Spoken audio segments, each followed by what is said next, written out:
قبلكم لعلكم تتقون.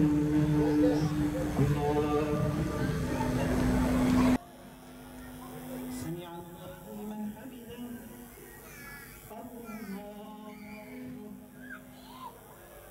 الله أكبر. الله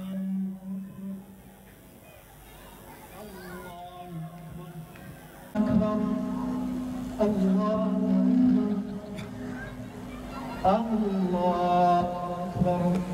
بسم الله الرحمن الرحيم. الحمد لله رب العالمين الرحمن الرحيم مالك يوم الدين. إياك نعبد وإياك نستعين اهدنا الصراط المستقيم. إذا حسد الله سمع الله لمن حمده. الله أكبر. الله أكبر. الله أكبر. الله أكبر.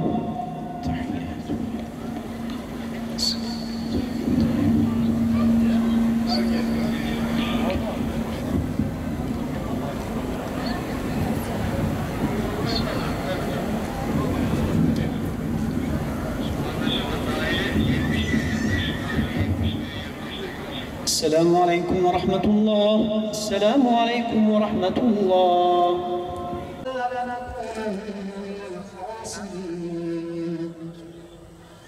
اللهم يا رحمن يا رحيم.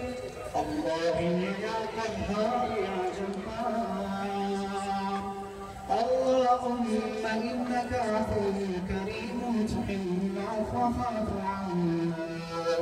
اللهم إنك عفو كريم تحب العفو فاعف عنا. اللهم لا تزغ قلوبنا بعد إذ هديتنا وهب لنا من لدنك رحمة إنك أنت الوهاب.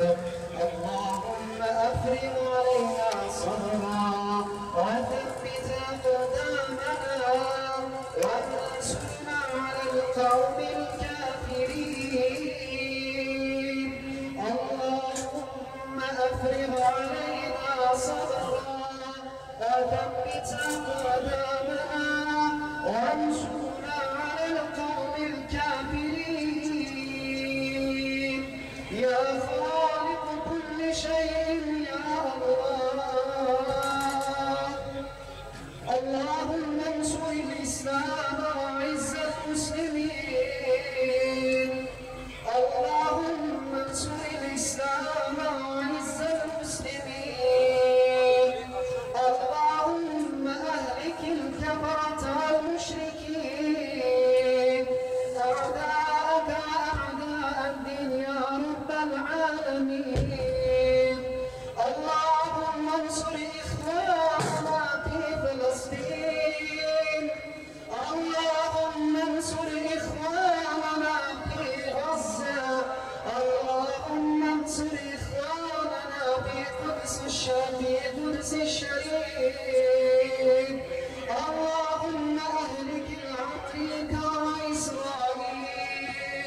اللهم أرنا فيهم يوما أسودا كيوم عاد وثمود.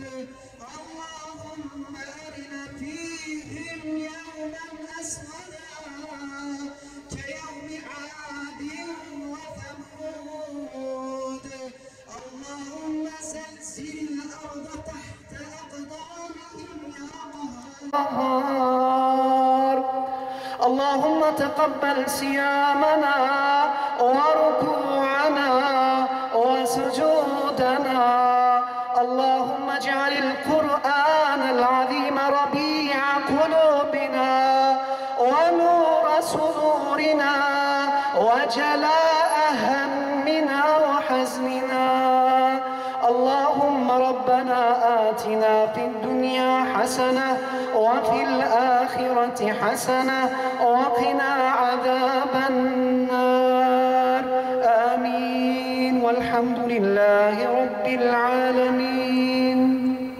الله أكبر.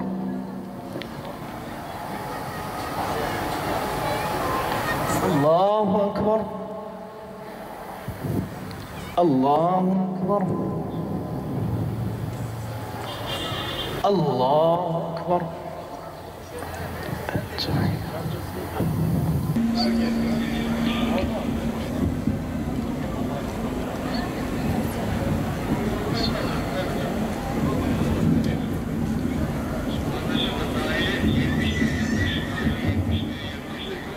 السلام عليكم ورحمة الله. السلام عليكم ورحمة الله. بسم الله الرحمن الرحيم. الحمد لله رب العالمين والصلاة والسلام على رسولنا محمد الأمين وعلى آله وصحبه أجمعين. Allah'ım Mescid-i Aksa'da mücadele eden kardeşlerimize sebat ver. Attıklarını isabet ettir. Ayaklarını sabit kıl. Kalplerine cesaret ver. Düşmanlarının kalplerine korku sal Allah'ım. Amin.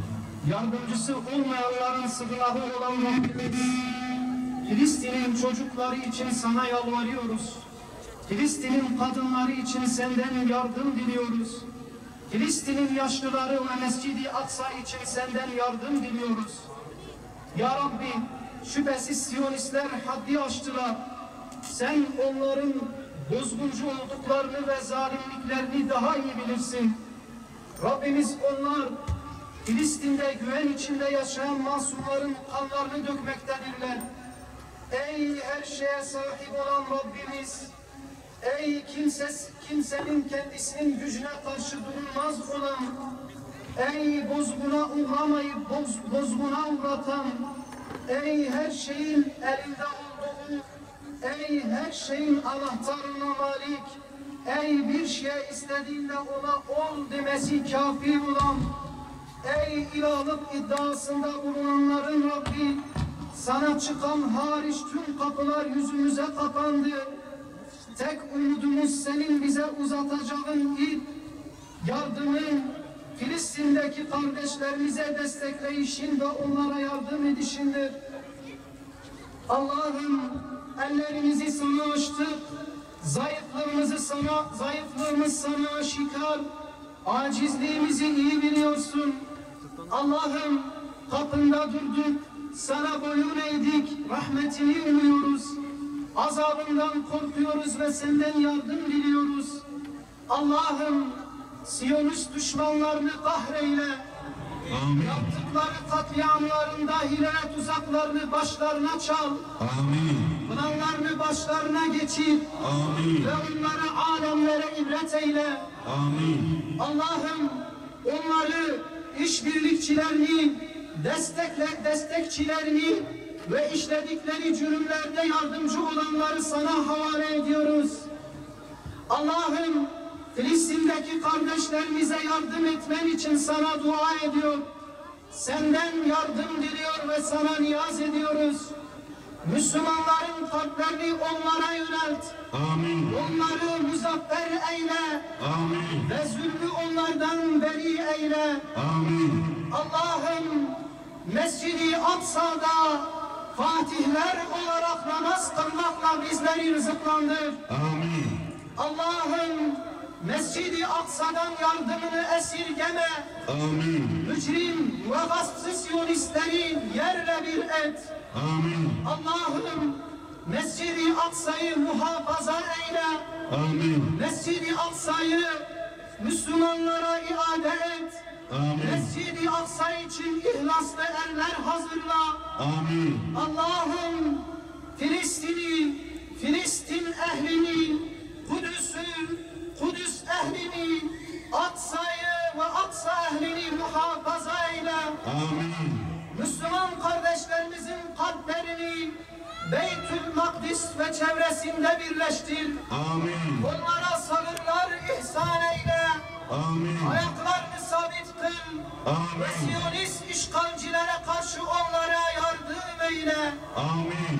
Allah'ım, Efendimiz Muhammed aline, ashabına, onun yolunda cihad edenlere, sünnetini ihya edenlere ve kıyamete kadar ona tabi olanlara salat ve selam eyle. Amin. Sen dualarımızı kabul et Allah'ım. Amin. Velhamdülillahi Rabbil alemin. El Fatiha. Tekbir!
Kudüs'te, Aksa'da ve bütün Filistin topraklarında Siyonist işgale karşı direnen kardeş ve bacılarımızı buradan selamlıyoruz.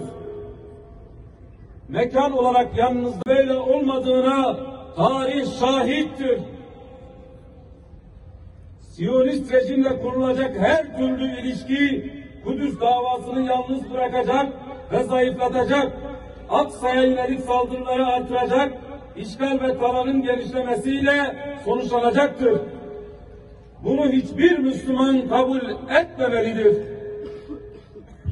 Bu işgal ve saldırıları bitirmenin tek yolu Kudüs ve Filistin topraklarında Siyonist işgali tamamen kaldırmaktır. Bu da Filistin halkının şerefli ve izzetli direnişine ses olmak, bütün imkanları seferber edilerek destek olmak, her zaman ve zeminde yanlarında olmakla olur. Aksa'da ve bütün Filistin topraklarında Siyonist işgale karşı direnen kardeş ve bacılarımızı buradan selamlıyoruz. Mekan olarak yanınızda olmasak da ruhumuz ve kalbimizle yanınızdayız. Davanız bizim davamız, acınız bizim acımız, sevinciniz bizim sevincimizdir. Muhterem kardeş ve bacılarım, Siyonist işgal devam ettiği müddetçe bu saldırılar ve acılar devam edecek, şehitler verilecek, yaralılar olacak, Filistinli kardeşlerimiz muhacir olacak, ümmet rahat yüzü görmeyecektir. Bu saldırı ve işgali bitirmenin yolu iki devletli çözüm, işgal rejimiyle ilişkileri normalleştirme safsataları değildir. Bunun böyle olmadığına tarih şahittir. Siyonist rejimle kurulacak her türlü ilişki Kudüs davasını yalnız bırakacak ve zayıflatacak. Aksa'ya yönelik saldırıları artıracak, işgal ve talanın genişlemesiyle sonuçlanacaktır. Bunu hiçbir Müslüman kabul etmemelidir. Bu işgal ve saldırıları bitirmenin tek yolu Kudüs ve Filistin topraklarında Siyonist işgali tamamen kaldırmaktır. Bu da Filistin halkının şerefli ve izzetli direnişine ses olmak, bütün imkanları seferber edilerek destek olmak, her zaman ve zeminde yanlarında olmakla olur. Tekbir! Tekbir! Filistin halkının kendi vatanlarını, Kudüs'ün şeref ve izzetini savunmak için yapmış oldukları mücadele meşru ve kutsaldır. Bu mücadele asla bir terör eylemi değildir. Terörist Filistin halkını katleden, topraklarını işgal eden, Aksa'nın mahremiyetini ayaklar altına alan Siyonist işgal rejimidir. Bu işgal ve katliam durdurulmalıdır. Tarih ve günümüz şahittir ki bu işgal çetesi kınama, açıklama ve protestolardan değil, sadece güçten anlar. Siyonistleri azgınlaştıran, pervasızlaştıran, işlediği cürümlerin yanına kar kalmasıdır. İşledikleri cürümler cezasız kalırsa bundan sonra daha büyük katliamlara girişecek. Allah muhafaza, bir sabah Aksa'nın tamamen işgal edildiği haberiyle uyanacağız. Buna asla izin verilmemelidir. Aziz Müslümanlar, Allah azizdir. İslam azizdir. Kudüs ve Aksa azizdir. Zulme, işgale ve talana teslim olmayıp direnenler azizdir ve aziz olmaya devam edecekler. Tekbir! Tekbir! Tekbir! Kudüs ve Aksa sadece saldırıya uğradığı zaman gündemimize girmemeli. Daima gündemimizin birinci maddesi olmalı. İşgalden kurtuluş için kısa, orta ve uzun vadeli işleyen ve kendisini güncelleyen somut planlarımız olmalıdır. İşgal rejimini zulüm ve işgalinde pervasızlaştıran Müslümanların birlik olmamalarıdır. 2 milyarlık İslam ümmetinin gözü önünde bu katliamların yapılması kabul edilemez. İzzetli ve şerefli Müslümanlar, gençlerimiz, kadınlarımız, alim ve yöneticilerimiz bu zilleti kabul etmemeli. Aksa'nın izzeti ve özgürlüğü için birleşmeli ve ayağa kalkmalıdır. Müslüman ülkelerin yöneticileri ve hasseten Türkiye bu saldırıları sona erdirip tekrarlanmaması için somut adımlar atmalıdır. Verilen söz ve vaatler ne olursa olsun Kudüs davasına sırt çevirip Siyonist rejimle ilişki kurulmamalıdır. Filistin'de normalleşme Siyonist işgalin bitmesidir. Filistin'de normalleşme işgalcilerin geldikleri yere geri dönmesidir. Dünyanın Siyonistleri devlet olarak tanımaktan vazgeçmesidir. Siyonistleri tanımanın ne Türkiye'ye ne de Filistin halkına ne de ümmete bir faydası olmayacaktır. Aksine dünyevi ve uhrevi vebali büyüktür. Allah indinde kimse bunun hesabını veremez. Tekbir! Tekbir! Tekbir! Hüdapar olarak her daim Kudüs davasının yanında olduk ve olmaya devam edeceğiz. Bütün üyelerimizle Filistin'de yaşanan gelişmeleri yakından izliyor ve takip ediyoruz. Gelişmelere göre tavırlarımız belirleyecek. Bu işgal ve talana karşı hep birlikte karşı duracağız. Allah bizleri özgür Kudüs için mücadele edenlerden eylesin. Amin. En kısa zamanda Aksa'da hep birlikte namaz kılmayı nasip eylesin. Amin.